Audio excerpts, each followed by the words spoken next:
Hello friends, in this video we will discuss about Mauryan kings. तो देखिए, last video में हम क्या पढ़ रहे थे? हम पढ़ रहे थे मौर्यन पीरियड के बारे में। मौर्यन पीरियड का टाइम पीरियड कितना था? 322 बीसी से लेकर 185 बीसी। मौर्य ने पूरा 137 ईयर्स तक शासन किया था।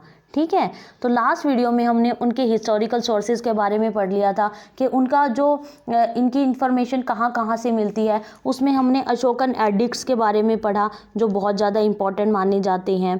उसके बाद हमने ये पढ़ा कि भाई उनका ओरिजिन कहाँ से माना जाता है, वो कौन से क्लैन से, कौन से कुल से संबंधित है, इन सब के बारे में हमने पढ़ लिया था। इसमें हम मौर्यन किंग्स के बारे में पढ़ेंगे कि मौर्यों के टाइम पे कौन कौन से राजा हुए और उन्होंने कैसे कैसे शासन किया। अपने शासनकाल के दौरान उन्होंने अपने राज्य के लिए क्या क्या किया, कहाँ कहाँ पर उन्होंने अपना शासन स्थापित किया, तो इस सब के बारे में पढ़ेंगे। तो चलिए स्टार्ट करते हैं। सबसे फर्स्ट है जो मौर्यन वो है Chandragupta Maurya.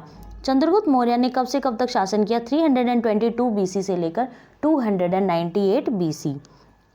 Chandragupta dethroned the last Nanda ruler Dhanananda and occupied Patliputra in 322 BC with the help of Kautilya और चाणक्य। कौटिल्य को ही चाणक्य कहा जाता है। तो जो चंद्रगुप्त मौर्य थे ना, उन्होंने क्या किया? चाणक्य की हेल्प से ना नंद रूलर थे धनानंद, उनको डीथ्रोन कर दिया था, सत्ता से हटा दिया था। कब? 322 बीसी में। और जो उनकी राजधानी पाटलिपुत्रा थी उसको अपने कब्जे में ले लिया था। तो जब हम मगध पीरियड के बारे में पढ़ रहे थे ना, मगध पीरियड में हमने पढ़ा था कि जो सबसे लास्ट डायनेस्टी थी वो कौन सी थी? नंद डायनेस्टी। नंद डायनेस्टी रूल कर रही थी। नंद डायनेस्टी के जो सबसे लास्ट रूलर हुए वो थे धनानंद। धनानंद को फिर चंद्रगुप्त मौर्य ने हटा दिया और मौर्य किंगडम की स्थापना करी। ठीक है, नेक्स्ट है इन 305 BC 305 BC Chandragupta Maurya defeated Seleucus Nicator. अब सेल्यूकस निकेटर ने ना इंडिया पर आक्रमण करने शुरू कर रखे थे। तो जब 305 बीसी में उसने चंद्रगुप्त मौर्य के साथ उसका युद्ध हुआ तो चंद्रगुप्त मौर्य ने ना सेल्यूकस निकेटर को हरा दिया। जब उसने सेल्यूकस निकेटर को हराया तो दोनों के बीच में ना एक संधि हुई, ट्रीटी हुई, जिसमें ना सेल्यूकस निकेटर ने अपने राज्य के कुछ क्षेत्र चंद्रगुप्त मौर्य को दे दिए और अपनी बेटी कार्नेलिया, उसकी बेटी का नाम था कार्नेलिया, उसकी शादी ना चंद्रगुप्त मौर्य से कर दी। ठीक है, तो देखिए, defeated Seleucus Nicator who surrendered a vast territory including, उसने अपनी कुछ टेरिटरी सरेंडर कर दी चंद्रगुप्त मौर्य को। कौन कौन सी? Aria Herat, Arachosia Kandahar, Gedrosia Baluchistan and Paropamisadae Kabul in return for 500 elephants. ठीक है, तो ये इसके कुछ थे, हेरात, कांधार, बलूचिस्तान एंड काबुल, इन सबको उसने चंद्रगुप्त मौर्य को दे दिया। अब देखिए नेक्स्ट है, according to treaty Chandragupta and Seleucus the between Chandragupta and Seleucus the Hindu Kush became boundary between their states. तो इस ट्रीटी के अनुसार क्या हुआ कि भाई चंद्रगुप्त और सेल्यूकस के जो राज्य था ना, उनका शासन राज्य था जिसमें शासन करते थे, उन दोनों के बीच में एक हिंदू कुश माउंटेन था ना, उसने बाउंड्री बना दी। इन्होंने कहा कि भाई अब हम दोनों एक दूसरे पर आक्रमण नहीं करेंगे, हिंदू कुश हमारे बीच में एक बाउंड्री है। नेक्स्ट है, Megasthenes was a Greek ambassador sent to court of Chandragupta Maurya by Seleucus Nicator. अब मेगास्थनीज हमने पहले पढ़ा, मेगास्थनीज सेल्यूकस निकेटर का राजदूत था, एम्बेसडर था, जो उसने चंद्रगुप्त मौर्य के कोर्ट में भेजा था। Chandragupta became a Jain, Chandragupta became बन गया। हमने ये चीज़ पढ़ी थी कि चंद्रगुप्ता एक जैन बन गया था, और जब यहाँ पर बहुत भयंकर अकाल पड़ा था मगध में, तो वो इसके जैन मोंक थे जो भद्रबाहु, उनके साथ वो श्रवण बेलगोला चला गया था और वहाँ पर इसने संलेखना पद्धति अपनाई थी, एक मतलब बिल्कुल भूखे रहकर अपने शरीर को कष्ट दिया था और फिर उसी से ही उनकी डेथ हो गई थी। ठीक है, तो देखिए, Chandragupta became a Jain and went to Chandragiri hill Shravana Belagola Karnataka with Bhadrabahu. और भद्रबाहु के साथ श्रवण बेलगोला कर्नाटक चले गए थे, where he died by slow starvation. Slow starvation को कहा जाता है काया क्लेश या संलेखना। क्या कहा जाता है? संलेखना। तो ये क्वेश्चन आ सकता है कि चंद्रगुप्त मौर्य की डेथ कहाँ हुई थी? श्रवण बेलगोला कर्नाटक में हुई थी, और किस प्रोसेस से हुई थी? संलेखना या काया क्लेश प्रोसेस से या स्लो स्टारवेशन से। नेक्स्ट है, under Chandragupta Maurya for the first time the whole of northern India was united. Chandragupta Maurya के टाइम पे ना पहली बार पूरा नॉर्दर्न इंडिया था ना, वो पूरा यूनाइटेड हो गया था, मतलब पूरा एक हो गया था। नेक्स्ट है trade flourished, agriculture was regulated, weights and measures are standardized and money came into use। Chandragupta Maurya के टाइम पे ट्रेड बिल्कुल फैल गया था, व्यापार। एग्रीकल्चर वाज रेगुलेटेड, जो कृषि की जाती थी, एग्रीकल्चर की जाती थी, वो बहुत रेगुलेट तरीके से की जाती थी।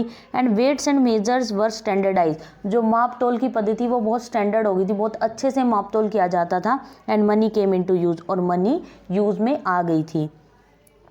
नेक्स्ट है taxation, sanitation and famine relief became the concerns of the state. Taxation, कर लेना, ठीक है। सैनिटेशन होता है स्वच्छता, साफ सफाई। एंड फैमिन रिलीफ होता है अकाल से राहत, जो मगध में अकाल आया था उससे राहत। Became the concerns of the state के ये इम्पोर्टेंट काम बन गए। नेक्स्ट है बिंदुसार।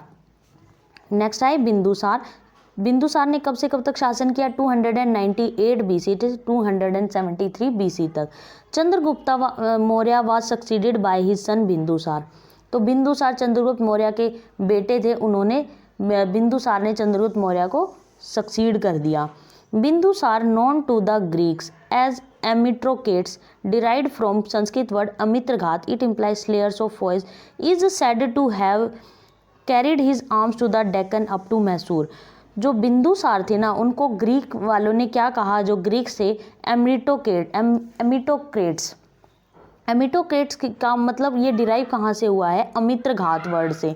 अमित्रघात का क्या मतलब होता है? स्लेयर्स ऑफ फॉयज, मतलब हत्या करने वाला माना जाता है इनको। इज सेड टू हैव क्यों कहा जाता है? क्योंकि इन्होंने जो अपनी आर्म्स थी ना, मतलब अपना शासन कहाँ तक फैला लिया था? डेक्कन अप टू मैसूर तक इन्होंने अपना शासन फैला लिया था। Bindusara asked Antiochus first of Syria to send some sweet wine, dried figs and a sophist.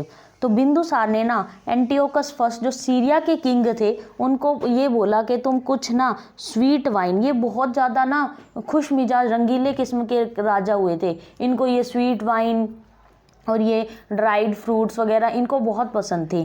तो इन्होंने ना एंटियोकस फर्स्ट को बोला कि भाई कुछ sweet wine, dried figs and philosophers, मतलब कुछ फिलोसफर्स हमारे यहाँ भेज दो। Antiochus first sent wine and figs. Antiochus first ने ना स्वीट वाइन एंड फिग्स तो भेज दी, but politely replied that Greek philosopher are not for sale. लेकिन ग्रीक फिलोसफर्स है ना, जो वो सेल के लिए नहीं है। बिंदुसार पैट्रोनाइज्ड एजीविकाज। जो एजीविक संप्रदाय था वो किसने बनाया था? मखली घोषाल ने बनाया था ना। मखली घोषाल कौन थे? जो स्टार्टिंग में महावीर के साथ, महावीर स्वामी थे ना, जो जैन धर्म के 24 तीर्थंकर माने जाते हैं, उनके साथ ये रहते थे स्टार्टिंग में, मखली घोषाल। तो बिंदुसार ने ना एजीविक को अपना लिया था, एजीविक संप्रदाय को, मतलब उसको संरक्षण प्रदान किया था। नेक्स्ट है अशोका। अब आए अशोका। 273 BC to 232 BC। इन्होंने 73 BC से लेकर 232 BC तक शासन किया। According to Buddhist text, when Ashoka the son of Bindusara, Ashoka कौन थे? बिंदुसार के सन थे। वाज बोर्न, जब वो पैदा हुए थे ना Ashoka, his mother happy to have a child, उसकी मदर बहुत खुश हुई थी एक बच्चा लेकर। एंड सेड, उन्होंने कहा था, now I am Ashoka. Ashoka का क्या मतलब होता है? विदाउट सोरो, कि अब मुझे कोई दुख नहीं है। And so the child was named, और इसलिए उसका नाम क्या रखा गया? अशोका। अशोका का क्या मतलब होता है? विदाउट सोरो, कि मुझे कोई दुख नहीं है। It appears from the available evidence Buddhist literature mainly. ये अपीयर होता है जो एविडेंस अवेलेबल है, कौन से? Buddhist literature. That there was a struggle for the throne among the princes of the death of Bindusara, कि जब बिंदुसार की डेथ हुई ना, तो वहाँ पर बहुत स्ट्रगल हुआ था। जो बिंदुसार के पुत्र थे ना, लगभग 100 पुत्र थे, उन सब के बीच में ना थ्रोन के लिए बहुत स्ट्रगल हुआ था। अकॉर्डिंग टू बुद्धिस्ट ट्रेडिशन के अकॉर्डिंग देखें तो अशोका अस्पर्श the throne after killing his 99 brothers. कहा जाता है कि अशोका ने ना थ्रोन को जब जीता था, हासिल किया था सिंहासन को, तो उसने अपने 99 भाइयों को मार दिया था। 99 भाइयों को मारकर उसने अपना थ्रोन को जीता था। एंड स्पैर्ड तिस्सा उनका सबसे छोटा भाई था, उनको उसने नहीं मारा था, उसको बख्श दिया था क्योंकि वो बहुत उनकी इज्जत करता था। And spared Tissa the youngest one, जो सबसे छोटा भाई था तिस्सा, उसको उन्होंने छोड़ दिया था। Radha Gupta a minister of Bindusara, जो राधा गुप्त थे ना वो बिंदुसार के मिनिस्टर थे। हेल्प्ड हिम इन फ्रैक्ट्रीसाइड स्ट्रगल, उनकी हेल्प की थी, अशोका की हेल्प की थी राधा गुप्ता ने। किसमें? जो ये युद्ध हुआ था सत्ता के लिए, जो युद्ध हुआ था ना, इसमें खूनी संघर्ष में इसकी अशोका की हेल्प की थी। किसने? राधा गुप्त ने। अब ये क्वेश्चन आ सकता है राधा गुप्त कौन थे, या बिंदुसार के मिनिस्टर कौन थे, या अशोका की हेल्प किसने करी थी, तो वो कौन थे? राधा गुप्ता। और उनका सबसे छोटा भाई कौन सा था? तिस्सा। नेक्स्ट है, this war of succession accounts for interregnum of 4 years 273 से लेकर 269 BC। मतलब and only after securing his position on the throne Ashoka had himself formally crowned in 269 BC। मतलब ये जो युद्ध चला था ना, जो ये स्ट्रगल चला था थ्रोन के लिए, ये कितने साल चला था? 4 साल करीब चला। कब से कब तक? 273 BC से लेकर 269 BC में। तो अशोका ने लास्ट में कब अपने आप को मतलब ताज पहनाया था, क्राउंड कब किया था उसने? 269 BC में। नेक्स्ट है, under Ashoka the Mauryan empire reached its climax. जो अशोका के टाइम पे ना जो मौर्यन एम्पायर था वो बिल्कुल क्लाइमैक्स पर पहुंच गया था, बहुत ऊंचाइयों पर पहुंच गया था। For the first time the whole of the subcontinent leaving out the extreme south was under imperial control. मतलब उन्होंने बस साउथ को छोड़कर पूरे उस पर अपना शासन कर लिया था। एक्सट्रीम साउथ, सिर्फ साउथ को छोड़ा था, साउथ का कुछ पार्ट छोड़ा था, और पूरे सब कंटिनेंट पर उसने अपना अधिकार कर लिया था। अब नेक्स्ट है, तो यहाँ पर कुछ नाम दिए गए हैं जिनमें बताया गया कि अशोका को किस किस नाम से पुकारा गया है, और ये कुछ रॉक एडिक्ट्स वगैरह हैं जिनमें भाई इस रॉक एडिक्ट में अशोका को इस नाम से पुकारा गया है, या अशोका को ये नाम दिया गया है इस रॉक एडिक्ट्स में, ये आपको याद रखना है। तो चलिए स्टार्ट करते हैं। सबसे पहले अशोका नाम है जो वो किस में दिया गया? मास्की माइनर रॉक एडिक्ट में, कि भाई अशोका का जो नाम था वो मास्की माइनर रॉक एडिक्ट में बताया गया है। देवा नाम प्रियस अशोका राजस, ये जो नाम है देवा नाम प्रियस अशोका राजस, ये किस में बताया गया है? गुर्जरा माइनर रॉक एडिक्ट में। किस में बताया गया है? गुर्जरा रॉक माइनर रॉक एडिक्ट में। नेक्स्ट है राजा अशोक किस में कहा गया है? निट्टूर माइनर रॉक एडिक्ट में। राजा अशोक किस में कहा गया है? निट्टूर माइनर रॉक एडिक्ट में। नेक्स्ट है राजा अशोक देवानाम प्रिया, ये किस में बताया गया है? उडेगोलम माइनर रॉक एडिक्ट में। किस में बताया गया है? उडेगोलम माइनर रॉक एडिक्ट में। नेक्स्ट है पियदस्सी राजा मगध, किस में बताया गया है? भब्रू बैरात माइनर रॉक एडिक्ट में। नेक्स्ट है पियदस्सी राजा बराबर केव इंस्क्रिप्शन में कहा गया है। पियदस्सी किस में कहा गया है? Kandahar major rock edict and Dipavamsa में। नेक्स्ट है अशोका मौर्य, ये किस में कहा गया? अशोका मौर्य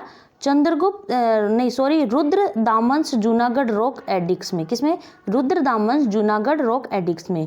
नेक्स्ट है अशोका वर्धन, ये किस में कहा गया है? पुराणों में। अशोका वर्धन किस में कहा गया है?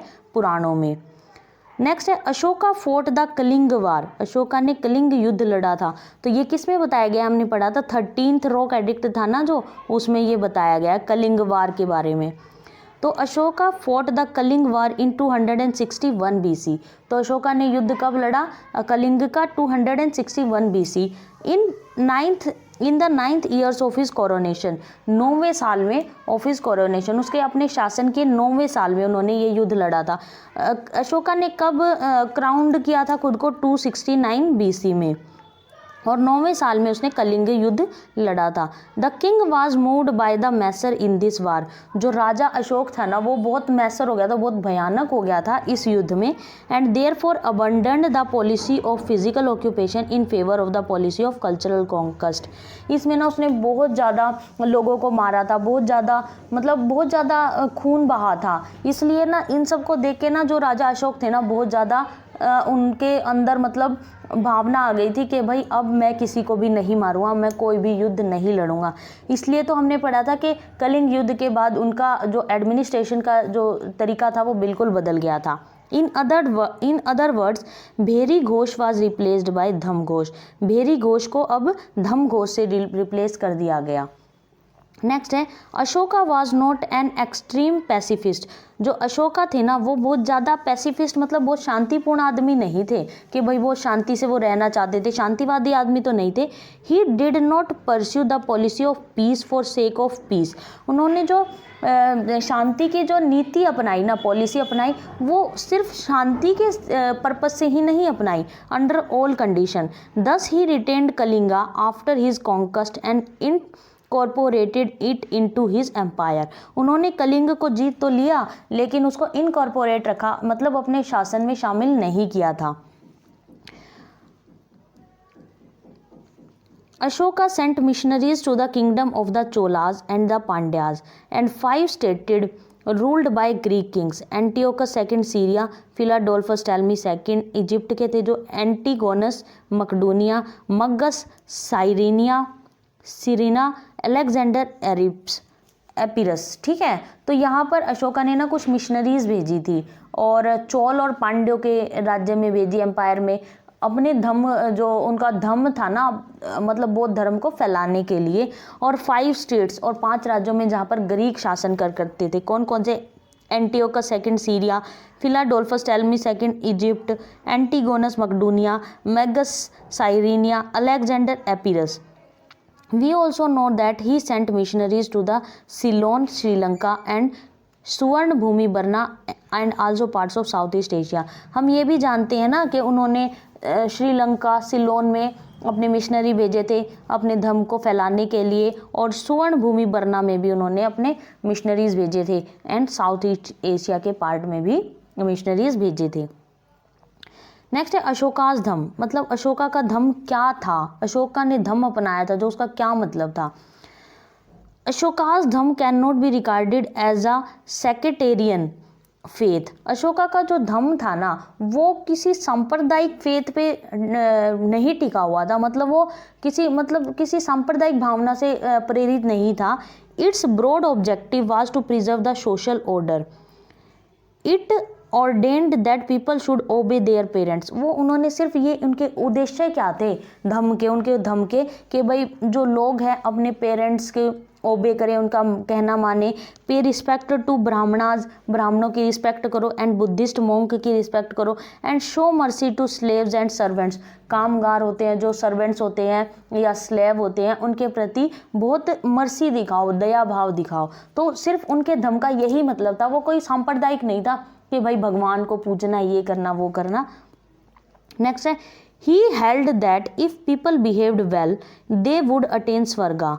He did never say that they would attain nirvana, which was the goal of Buddhist teaching. वो ये कहते थे कि अगर इंसान ना बहुत अच्छे से बिहेव करेगा तो वो स्वर्ग या हेवन को अटेन करेगा।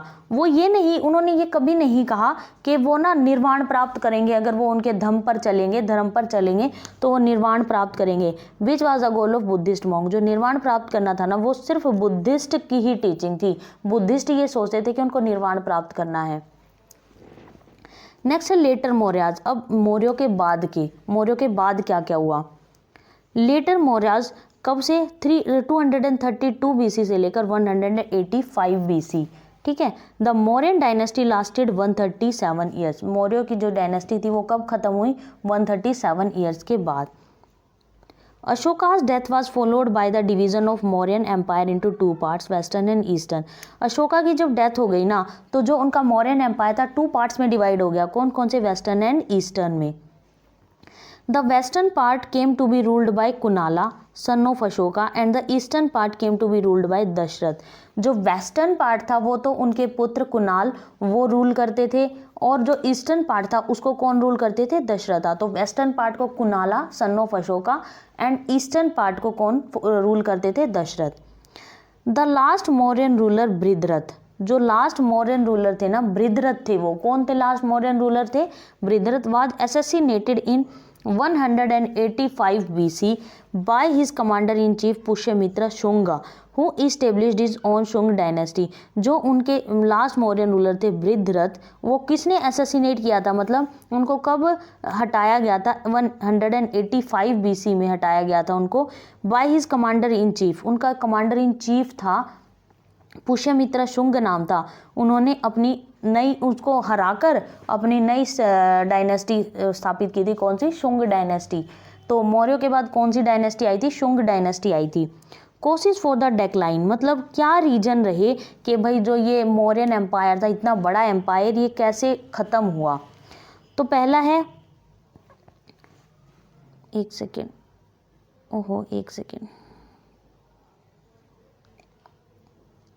तो क्या हुआ? कोशिश फॉर द डेक्लाइन क्या हुआ?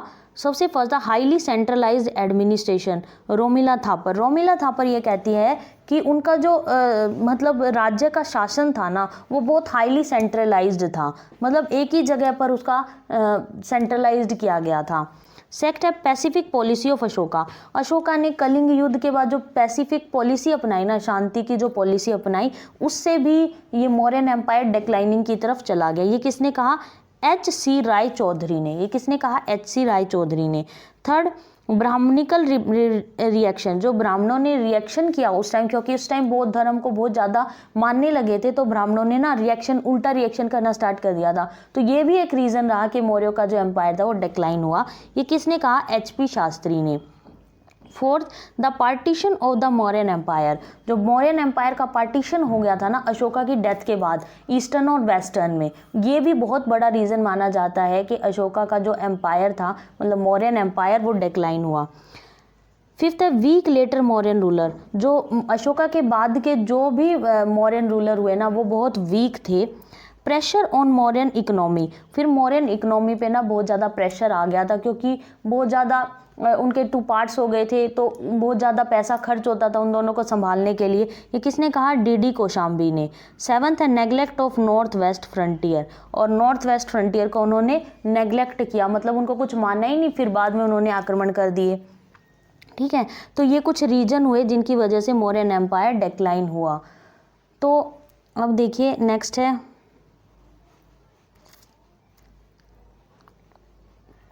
ये कुछ मौर्यन किंग्स दिए गए हैं और उनके अदर नेम दिए गए हैं, और उस टाइम में कौन से एम्बेसडर आए उनके नेम दिए गए। तो मौर्यन किंग चंद्रगुप्त मौर्य थे, जो उनका अदर नेम क्या माना जाता है? उनको सेंड्रोक्रोटस भी माना जाता है, कि चंद्रगुप्त मौर्य को सेंड्रोकोटस। ये किसने नाम दिया? स्ट्रैबो ने। जस्टिन ने क्या? और जस्टिन ने। एंड्रोकोटस किसने नाम दिया? एरियन या प्लूटार्किया, वृषाल या कुलाहिना ने। It implies of low clan.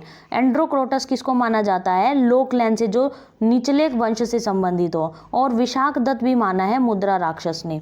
मुद्रा राक्षस में विशाखदत्त भी इसको माना गया है। तो चंद्रगुप्त मौर्य के कौन कौन से नाम माने गए हैं? Sandrocottus, Androcottus and Vishakhadatta. Sandrocottus, Androcottus and Vishakhadatta, इन तीनों में से कुछ भी आ जाए तो उसका मतलब क्या होगा? चंद्रगुप्ता। ठीक है, तो और उनके चंद्रगुप्त मौर्य के दरबार में कौन कौन से आए थे? इनके दरबार में आया था मेगास्थनीज, एक एम्बेसडर आया था जो ग्रीक किंग ने भेजा था, सेल्यूकस निकेटर ने। Seleucus Nicator Persia and Babylonia, ये कहाँ के थे? पर्शिया एंड बेबीलोनिया के रूलर थे। नेक्स्ट है बिंदुसार। अब बिंदुसार को किस किस नाम से जाना जाता है? एम्ब्रिटोकेट्स, ये हमने पढ़ा था। एम्ब्रिटोकेट्स मतलब अमित्रघात, ग्रीक टेक्स्ट में कहा गया है। विंदुपाल चाइनीज टेक्स्ट में कहा गया है। सिंहसेन जैन टेक्स्ट में कहा गया है। एंड भद्रसेन वायु पुराण में कहा गया है। ठीक है, तो बिंदुसार को इन 4 नामों से पुकारा जाता है, एमिट्रोकेट्स, विंदुपाल, सिंहसेन या भद्रसेन। इनके टाइम में कौन से ग्रीक एम्बेसडर आए, मतलब कौन कौन से एम्बेसडर आए थे? डाइमेकस, डायोनीसियस, 2 आए थे, डाइमेकस एंड डायोनीसियस। डाइमेकस कहाँ के थे? एंटियोकस फर्स्ट सीरिया के। एंड डायोनीसियस कहाँ के? फिलाडेल्फस या टोलमी सेकंड इजिप्ट के। ठीक है, तो ये इनके टाइम में एम्बेसडर आए थे, तो ये चीज़ आप याद कर लेना। देखिए अब आ गया है मौर्यन एडमिनिस्ट्रेशन, तो हम इसको नेक्स्ट वीडियो में पढ़ेंगे, इस पूरे मौर्यन एडमिनिस्ट्रेशन को, उनकी सोसाइटी कैसी थी, आर्मी कैसी थी, उनकी एडमिनिस्ट्रेशन कैसी थी, तो इन सब के बारे में हम नेक्स्ट वीडियो में पढ़ेंगे। ओके।